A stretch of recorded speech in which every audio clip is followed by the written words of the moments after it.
Tout ce que nous sommes résulte de nos pensées. C'est avec nos pensées que nous bâtissons notre monde. En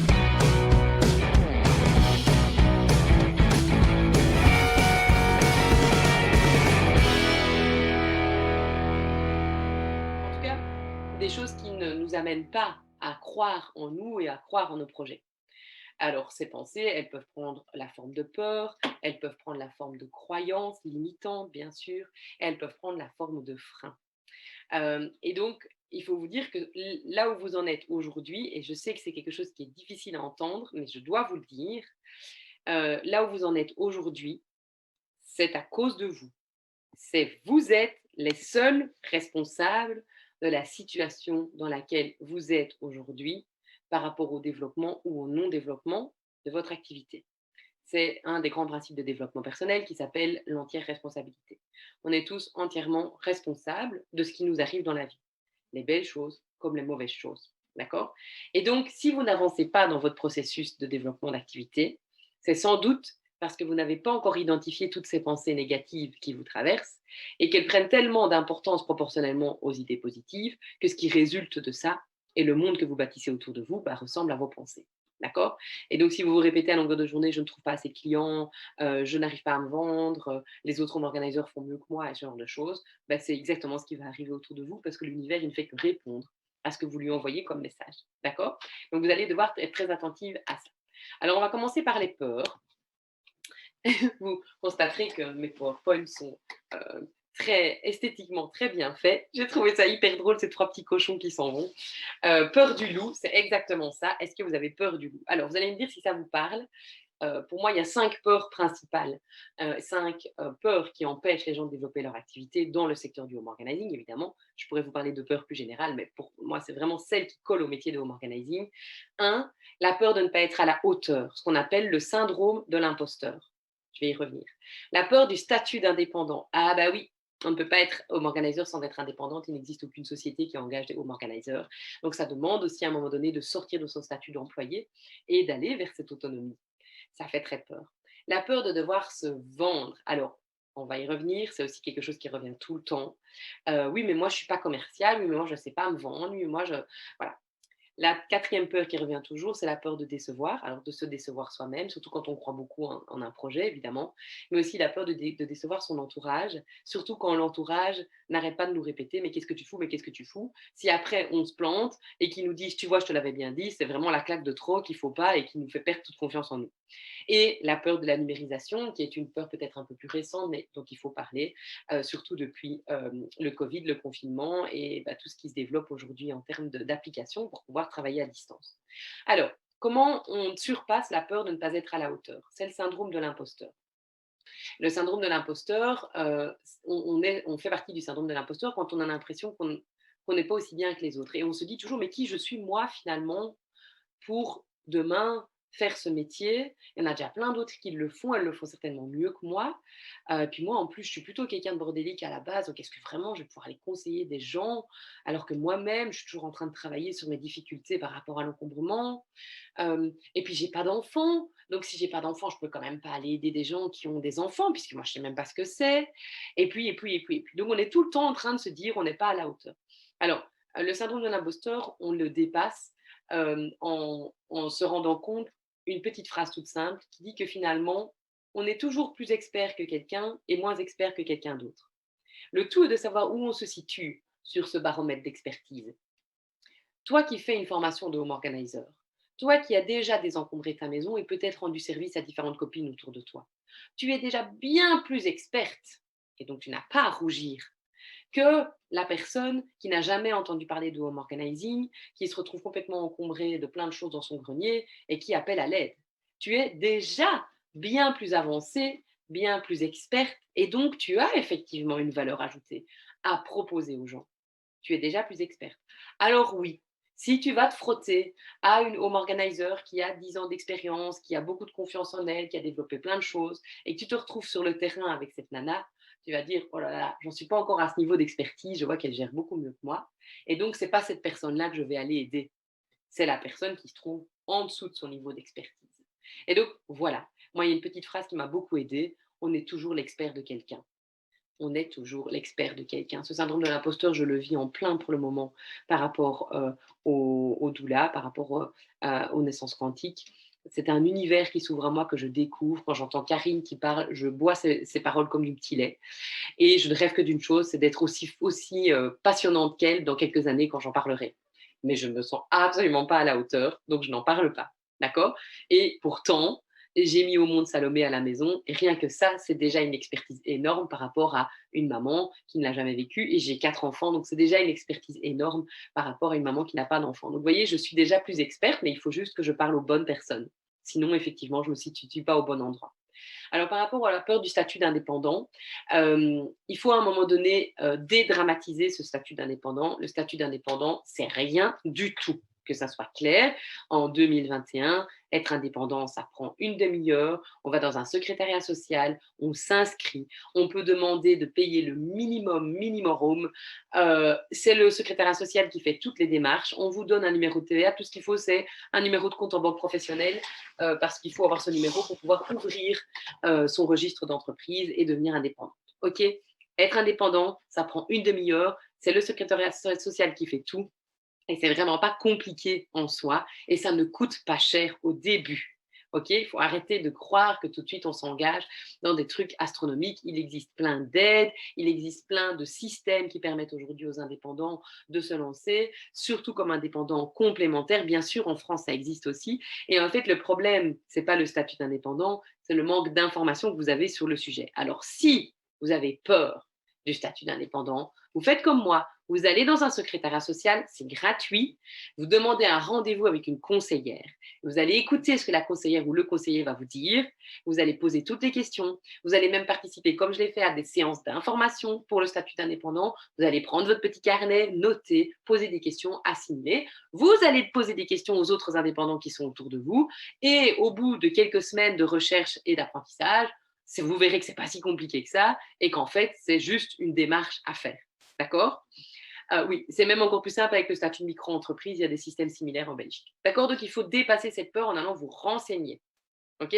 Allez vous renseigner. Arrêtez de rester en vous disant je ne suis pas capable d'être indépendant. Allez voir les indépendants, allez voir les secrétariats sociaux, posez les questions, formez-vous. D'accord. Moi, je ne viens pas d'un monde d'indépendants, et donc moi, j'avais carrément fait toute un processus de formation sur, je crois que c'était sur 3 mois, c'était une soirée par semaine, et il y avait chaque fois quelqu'un qui venait pour expliquer la comptabilité, pour expliquer le niveau juridique. Voilà, je m'étais engagée, c'était la structure d'accompagnement qui m'avait proposé de faire cette formation, et j'ai été jusqu'au bout, j'ai tout compris, et après ça, je me suis lancée. Et le reste, vous l'apprendrez sur le tas. OK. Vous l'apprendrez sur le tas. Pas de stress. La peur de devoir se vendre. Alors, la bonne nouvelle, c'est qu'il ne faut pas se vendre. À aucun moment, je n'ai dit qu'il fallait se vendre, qu'il fallait convaincre. En fait, ces termes-là, ils deviennent importants quand on n'est pas aligné. Si on fait quelque chose auquel on croit vraiment, si on fait quelque chose qu'on incarne réellement, et je reviens à ce qu'on disait tout à l'heure, alors il n'y a même pas besoin de vendre. Il faut juste parler, il faut juste expliquer, partager. Voilà, vous êtes à table avec 4 amis, et il y en a une qui se met à parler du désordre qu'il y a dans son grenier, mais parlez avec elle, simplement. Dites-lui, ah bah tiens, et tu crois qu'il vient d'où ton désordre? Et tu as déjà essayé de trier? Qu'est-ce qui t'empêche de désencombrer finalement? Et ton mari, il en pose quoi? Et les enfants? Et qu'est-ce qui arriverait finalement si ton grenier se mettait à flamber demain? Est-ce que vraiment tu te regretterais de ne pas avoir certaines choses? Puis tu parles. Puis d'un moment, la personne va dire, mais ah, tu t'intéresses vachement au sujet. Elle a, oui, bah oui, effectivement, c'est une de mes activités. J'accompagne des gens pour le désencombrement. Si tu veux, je peux venir voir une fois chez toi. Et puis, c'est tout simple. En fait, la vente, c'est le langage universel. On vend, on se vend en permanence. C'est juste qu'il y a une connotation extrêmement négative derrière les termes commerce, vente, argent, toutes ces croyances limitantes qui tournent autour et qui vous bousillent la vie. Alors qu'en fait, je veux dire, quand je demande à Salomé de mettre son manteau mauve plutôt que son manteau bleu parce qu'il fait froid, je me mets dans la peau de quelqu'un qui doit lui vendre le manteau mauve. Hein. Je suis en train de lui vendre cette option. Et qu'est-ce que vous faites quand vous devez convaincre votre enfant de vider la table et de mettre dans le lave-vaisselle? Ben, en fait, vous êtes en train de faire de la vente. D'accord. La vente, elle est tout le temps, partout. C'est tellement humain et instinctif que ça n'a pas besoin d'être réfléchi. Donc, la peur de devoir se vendre, elle disparaîtra le jour où vous incarnerez vraiment le home organizing. Vous n'aurez plus besoin de passer par là. OK. Alors, la peur de décevoir son entourage, je reviens à ce que j'ai dit tout à l'heure. D'abord, commencer par trier votre entourage, ça c'est la première chose. Et ensuite, retenez bien qu'il n'y a jamais d'échec. Chaque échec est simplement une façon d'apprendre. C'est une occasion d'apprendre. Ok. Vous balayez de votre vocabulaire, et ça c'est aussi des croyances qui viennent de notre éducation et du système scolaire, vous balayez de votre vocabulaire le mot échec. Il n'y a pas d'échec. Il y a des essais, des erreurs, des hauts et des bas, des choses qui fonctionnent très bien, des choses qui ne fonctionnent pas, mais qui du coup nous apprennent plein de choses. Voilà, ce sont des expériences, d'accord. Vous devez absolument transformer le mot échec en expérience. C'est une question de lunettes, hein. Paire de lunettes, c'est une question de point de vue. Et si demain, votre entourage vous dit: «Ah ben c'est malin, tu as essayé, ça n'a pas fonctionné», dis-lui: «Ça n'a pas fonctionné, mais il y a une bonne raison derrière. C'est parce que j'avais encore ça et ça à comprendre. Et la bonne nouvelle, c'est que je viens de l'apprendre. Et donc, à partir de ces nouvelles découvertes que j'ai faites sur moi, je vais démarrer autre chose». Et a priori, si votre entourage est bienveillant et vous aime, il n'aura pas ce type de discours et il ne pourra que féliciter cette capacité à se remettre en question, à ne pas abandonner et à rebondir. Ok. La peur de la numérisation, ça c'est vraiment un truc que j'entends tout le temps. Oui, mais moi je ne peux pas faire ça à distance, je veux des rapports humains et puis je connais rien à Facebook et puis gna gna gna gna gna gna. Il faut arrêter. On vit en 2021. On vit en 2021, bientôt 2022, ça fait 18 mois qu'on est dans une crise sanitaire, c'est loin d'être fini et je pense qu'à mon avis, ça va même s'aggraver dans les prochaines années. Et donc, si vous n'intégrez pas tout de suite l'importance de mettre dans votre activité une forme de numérisation, vous n'arriverez pas à développer votre activité, c'est clair et net. Alors, si vous avez des difficultés au niveau des réseaux sociaux, allez suivre une formation, il y en a plein, en direct ou à distance, pour vous apprendre à utiliser Facebook, Instagram et tout le reste. Moi, je ne connaissais pas Podia, eh ben, j'ai été chercher des vidéos sur YouTube pour qu'on m'explique comment on fait sur Podia. J'ai été voir une nana que je connaissais, Doha Majouli, qui utilisait déjà Podia et j'ai passé une après-midi où elle m'a montré comment elle faisait pour insérer ses contenus et puis je l'ai fait. Et donc, à un moment donné, il faut dépasser cette peur du numérique et intégrer le digital dans votre projet. Si ce n'est pas encore fait, vous devez l'intégrer parce que ça sera, quoi qu'il arrive, votre rentrée financière et votre bouée de sauvetage pour les prochains mois. Ne misez pas tout sur du présentiel parce que ce présentiel va être encore malmené et c'est seulement que vous allez vous décourager. D'accord. Donc, il n'y a pas à avoir peur, mais il y a un vrai intérêt à poser sur cette numérisation qui fait partie du siècle dans lequel on vit et il faut vivre avec son temps et il faut accepter qu'il y a aussi beaucoup de bonnes choses derrière à l'informatique et derrière la numérisation et il faut en tirer ce qu'il y a de bon. Ok, ce qu'il y a de mauvais, donc tout ce qui est pollution numérique, tout ce qui est hyper disponibilité numérique, tout ça on peut mettre de côté, on y est attentif, mais il y a aussi plein de bonnes choses et il faut pouvoir les utiliser simplement. Alors, c'est quoi les freins principaux?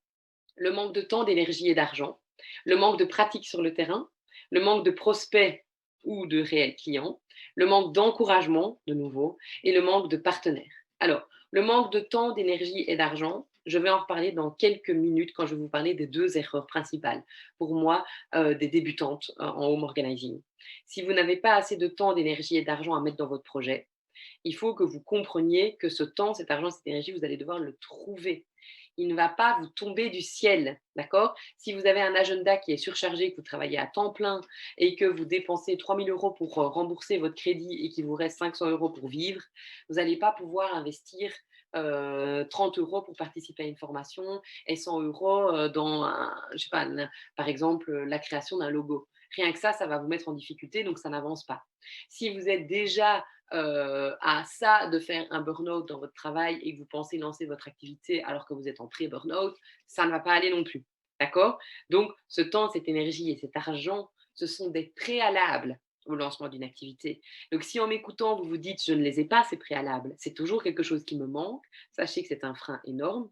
Et donc, les efforts que vous allez devoir faire dans les prochaines semaines, ce n'est pas de développer votre activité, c'est de retrouver comment vous allez pouvoir récupérer du temps, de l'énergie et de l'argent. Donc arrêtez d'en dépenser au mauvais endroit. Et là, on touche évidemment beaucoup plus à la thématique du home management qui me passionne depuis si longtemps. Alors, la manque de pratique sur le terrain, je vais vous dire un truc, vous n'avez pas besoin de pratique sur le terrain. Franchement, moi, je me suis lancée dans le home organizing sans avoir jamais pratiqué sur le terrain. Pour être tout à fait honnête, la première fois qu'un journaliste m'a demandé s'il pouvait me suivre sur le terrain avec un client, j'ai dit oui, oui, oui, oui, j'avais pas de client. C'est une amie à moi qui a joué la cliente et je me suis retrouvée pour la première fois filmée en train de faire une mission que j'avais jamais faite. Voilà. Donc, ce qui va vous permettre de dépasser ce frein, c'est le culot. OK? Je vous l'ai dit, vous devez dépasser le syndrome de l'imposteur. Toute l'expérience que vous avez déjà acquise à travers vos lectures, à travers vos formations, à travers les exercices pratiques que vous avez fait chez vous ou pour des gens que vous connaissez, c'est déjà de la pratique. Et cette pratique seule suffit et vaut déjà quelque chose. Le reste, ça se fera sur le terrain. Pensez, je reprends toujours cet exemple, désolé, mais c'est parce que c'est l'univers dans lequel je gravite pour le moment, une sage-femme, quand elle arrive en hôpital, elle se retrouve pour la première fois face à une maman qui accouche. Elle a lu plein de livres, elle a lu plein de cours, elle a eu plein d'exercices avec des faux bébés, des faux bassins. Et n'empêche que ce jour-là, elle se retrouve toute seule avec cette maman qui est en train d'accoucher, elle ne l'a jamais fait. OK? Donc, à un moment donné, il faut dépasser cette croyance qu'il faut obligatoirement beaucoup de pratique pour être une bonne home organizer. Si on est, comment dire, motivé, qu'on a envie d'apprendre, en fait, les choses vont venir au fur et à mesure. Alors, on peut, par exemple, je ne sais pas moi, proposer des packages un peu moins chers au début parce qu'on a l'impression qu'on n'est pas encore tout à fait au point. On peut offrir des heures supplémentaires aux clients si on voit qu'on a un peu traîné au début. Mais on n'a pas besoin de X heures de stage pour dire d'être vraiment home organizer. Ça, moi, j'y crois pas. Après, c'est plus un problème d'excuse. On utilise le manque de pratique comme excuse. Ok? Moi, quand le journaliste m'a appelé, bah, j'ai pas pu faire de stage et j'ai pas refusé. J'aurais pu dire non, non, non, je suis désolée, mais mon activité n'est pas encore lancée. Saisissez les opportunités. C'est un principe de base d'entrepreneuriat aussi. Alors, le manque de prospects et de clients, je vous en ai déjà parlé tout à l'heure. Le gros problème du manque de prospects et de clients, c'est la difficulté de diversifier ses activités. Alors, moi, les gens qui me disent, bah, je sais pas, je comprends pas, je fais pourtant plein de choses sur les réseaux sociaux et j'attends et j'ai pas de demande qui arrive. Mais est-ce que vous croyez que ça m'arrive de m'asseoir dans mon canapé et d'attendre que les demandes arrivent? C'est pas du tout une démarche entrepreneuriale, hein, ça. Comment est-ce qu'on fait? On va frapper aux portes, on relance des gens, on pond une nouvelle idée qui va peut-être amener des gens vers nous, on contacte des entreprises, on leur dit tiens, ça vous dirait pas que je vienne un temps de midi vous présenter le principe du home organizing. On se bouge, on est proactif. Et c'est comme ça, avec cette vision de la proactivité, que moi, je me suis rendu compte à un moment donné que les clients ne venaient pas à moi et qu'il fallait que je propose autre chose que des missions. Vous devez diversifier vos activités. Donc, ne pas faire que du home organizing, je vais y revenir. Et dans le home organizing, vous devez diversifier vos services. Vous devez proposer plusieurs choses avec plein de prix différents pour que chacun puisse aller chercher ce dont il a besoin à l'étape où il est, avec le montant qu'il a, le temps et l'énergie qu'il a envie de consacrer. Et les clients potentiels pour le terrain, qui sont un peu notre pain béni, hein, c'est ce qu'on espère toujours obtenir, ben, ça ne fera partie que d'une petite partie de vos revenus et que d'une petite partie, mais vous arrêterez de les attendre. Vous serez proactif sur les autres services. Et c'est d'être proactif sur ces autres services qui va finir par vous amener des clients. Donc ça, c'est vraiment un truc qu'il faut comprendre aussi. Alors, le manque d'encouragement, euh, donc de nouveau, on revient à l'entourage, mais ce que j'avais envie de vous dire par rapport à ça, c'est les premiers encouragements que vous devez avoir, ce sont les vôtres. Et donc là, il y a aussi une forme de bienveillance à avoir envers soi-même, se féliciter, s'auto-congratuler. Moi, c'est un truc que j'apprends à mes enfants tout le temps. C'est félicitez-vous, dites-vous bravo, faites la fête, allez au restaurant, enfin, si vous avez le pass sanitaire, ou faites venir le restaurant chez vous. Voilà, encadrez vos premiers 100 euros, faites-vous plaisir avec les premiers sous que vous gagnez. Ben, je sais pas, offrez-vous un soin si vous avez envie. Je sais pas, dites-le, criez-le haut et fort. Pourquoi est-ce qu'on ne peut pas à un moment donné être fier de ce qu'on fait? Et ça, c'est de nouveau une croyance qu'on a dans notre culture, qui n'est pas du tout présente dans la culture américaine. Moi, j'ai 5 cousins qui vivent aux États-Unis, donc j'ai beaucoup de contacts avec eux et j'ai déjà été plusieurs fois aux États-Unis. Là-bas, il n'y a aucun problème à montrer sa réussite. Ici, la réussite, ben ça, c'est quelque chose qu'on ne montre pas. C'est gênant, c'est tabou, pour qui tu te prends, à montrer tout ce que tu fais, tout ce que tu réussis. Moi, j'ai aucun problème, comme je le faisais hier, à dire voilà, je vous présente mon livret explicatif complet.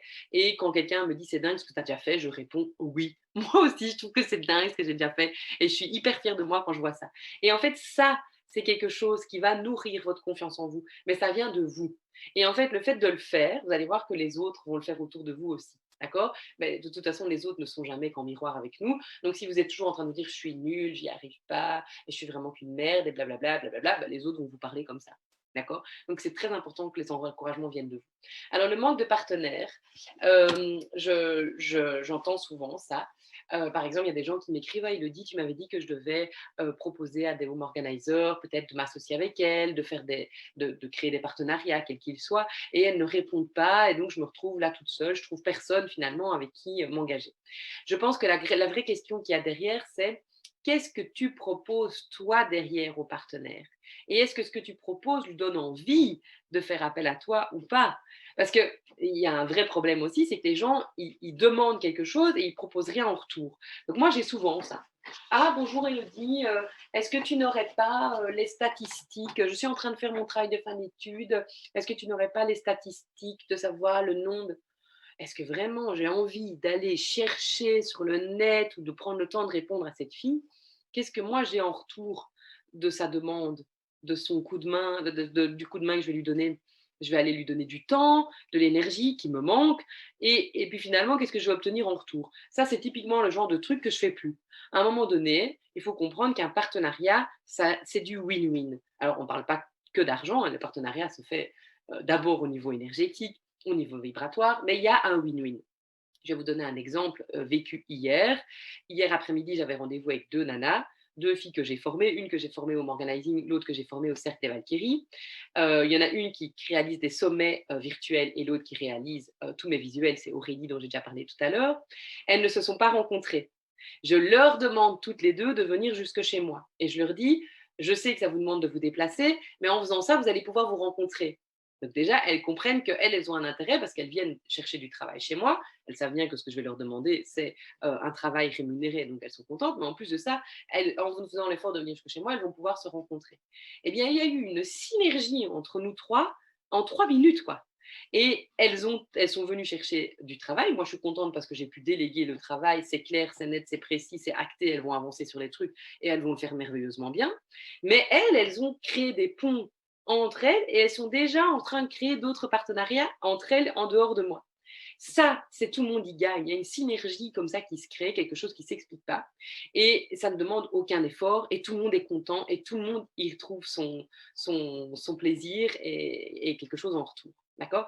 Donc, un partenariat ne fonctionne que quand chacun y trouve son compte et quand aucune des parties ne développe une frustration.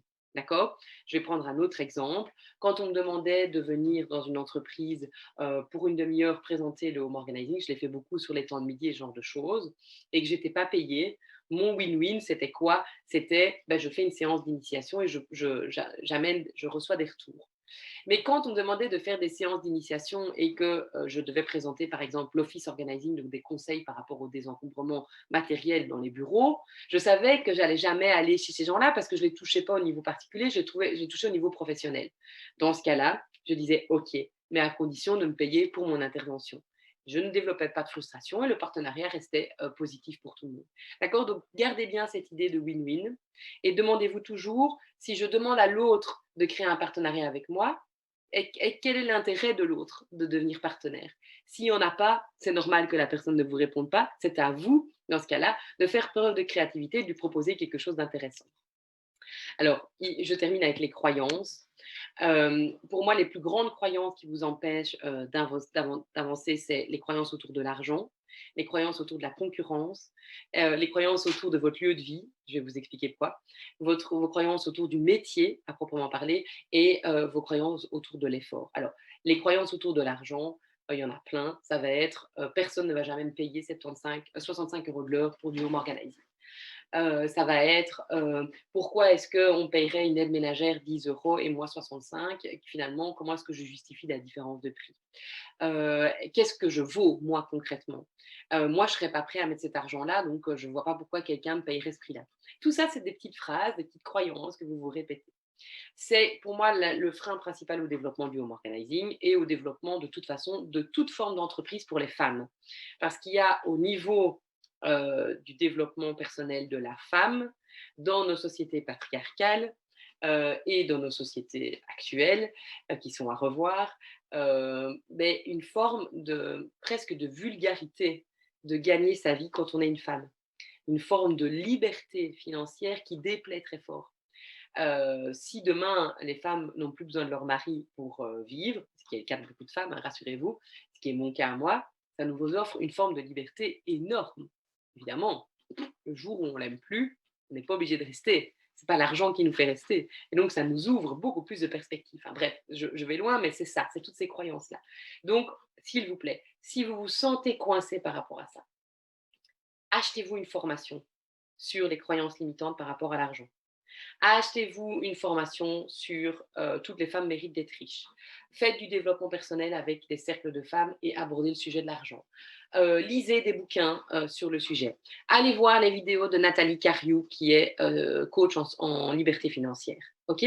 Allez, prenez le temps qu'il faut dans les prochaines semaines pour aller défaire une à une toutes ces croyances pour que demain, vous puissiez vous affirmer en tant que femme qui gagne sa vie et qui vend ses services à un prix juste. D'accord. Quand vous saurez faire ça, vous aurez éliminé la croyance.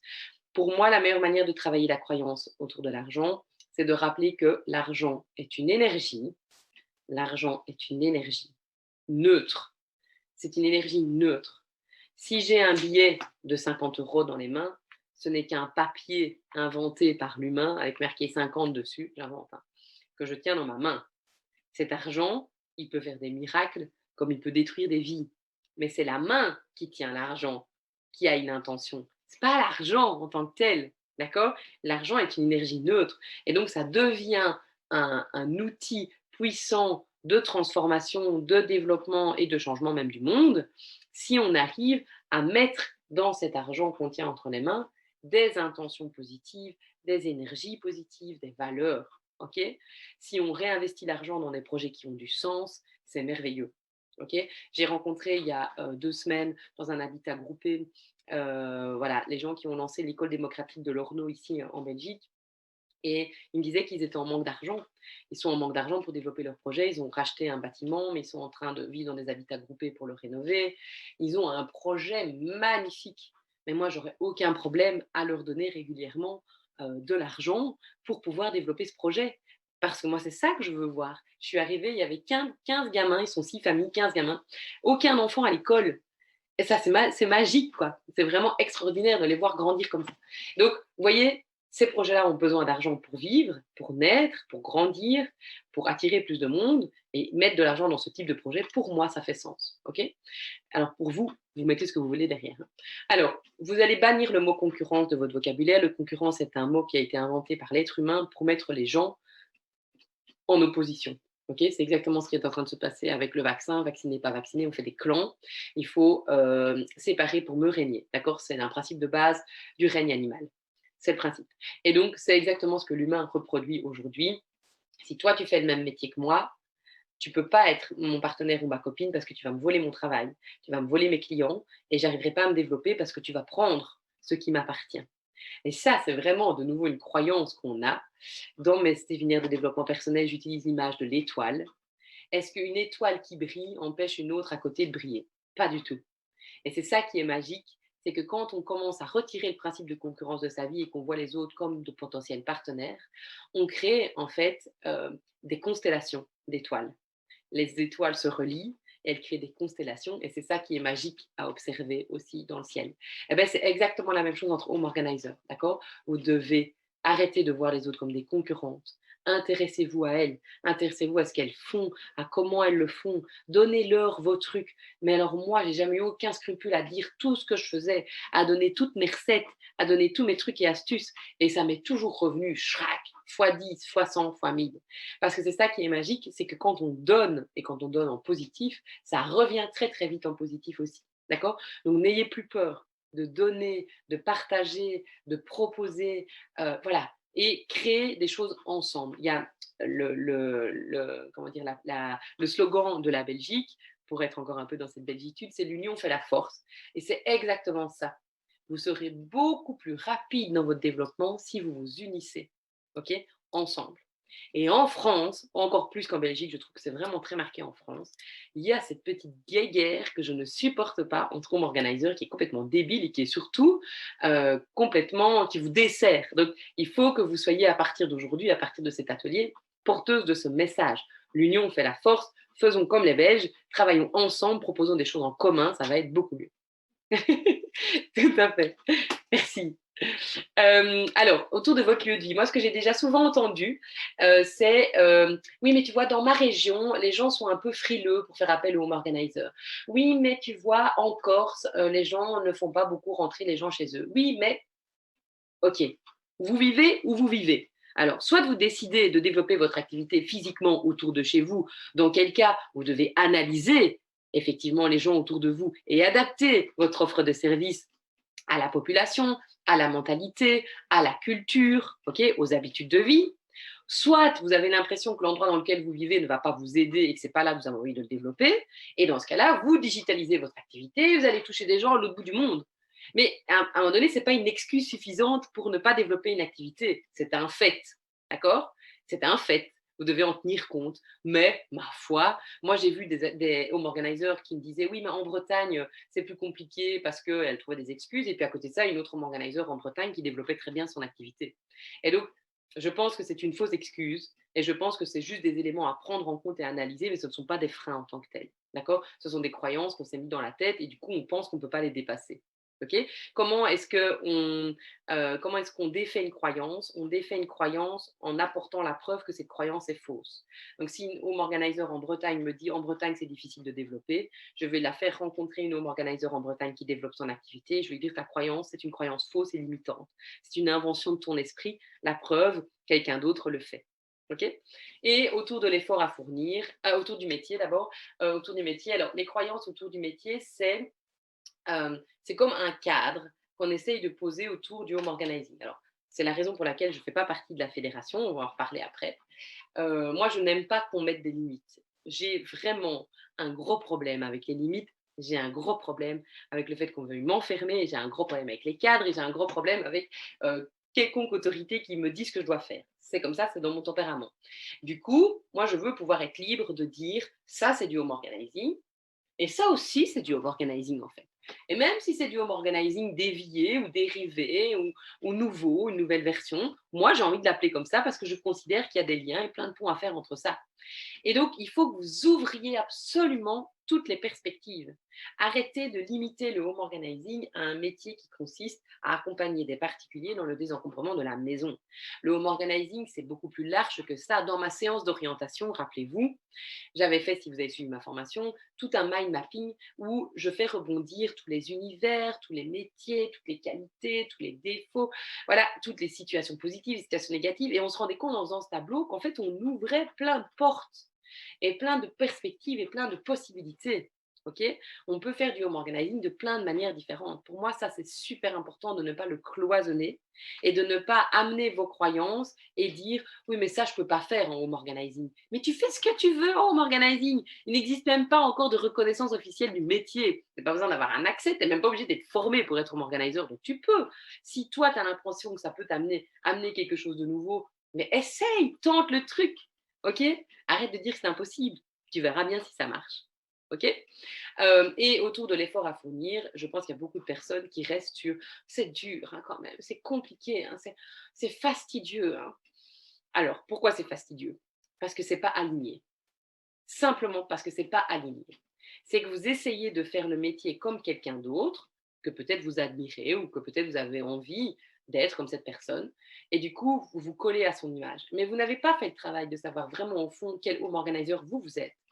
Et donc, si vous n'avez pas fait ce travail-là, ben, vous allez à contre-courant. Et effectivement, c'est dur, c'est fastidieux, c'est lent, c'est épuisant.